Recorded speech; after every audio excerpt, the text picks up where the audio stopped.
what would be your initial system that you would do? So I know you mentioned could be Google Home, could be Amazon Echo, could be Apple Home, whatever. Yeah. What would you say? Like, again, let's say I'm somebody who's never done any home automation. Which single one would you pick?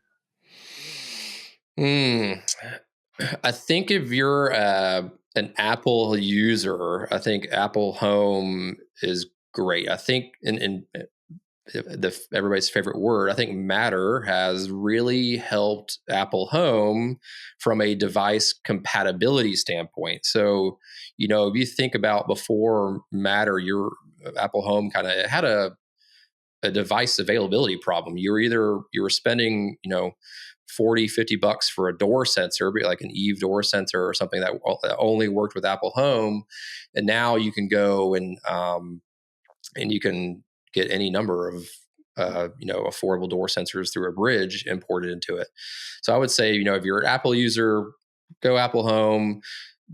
I would probably give a new person kind of caution on, follow standards, like it's something that's Matter or something that's Zigbee or something that's probably not Z-Wave, since I don't think there's anything Z-Wave bridges that work with Apple Home. But get something that uses a standard. That way, once you outgrow any of those platforms, you can now just move it over to Home Assistant pretty easily without having to worry about it. I think that's the big thing now is,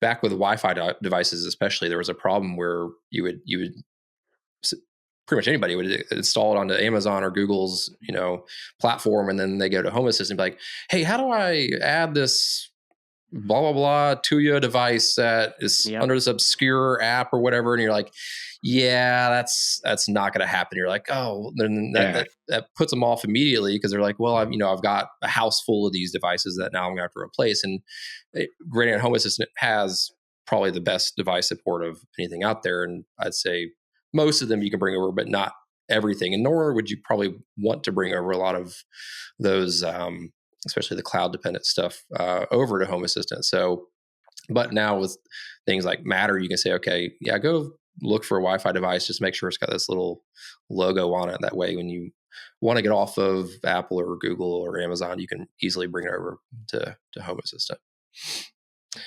Yeah, but for me, it's either Apple Home or Amazon. I still have a house full of Echoes that we use as probably as our main voice assistant. I'm not even going to try to use Siri as a voice assistant. It'd probably be Amazon's. Yeah. So, is there any reason why? Like, I've never used Siri as a voice assistant for the home, like as an Android user. So what's holding Siri back, do you think?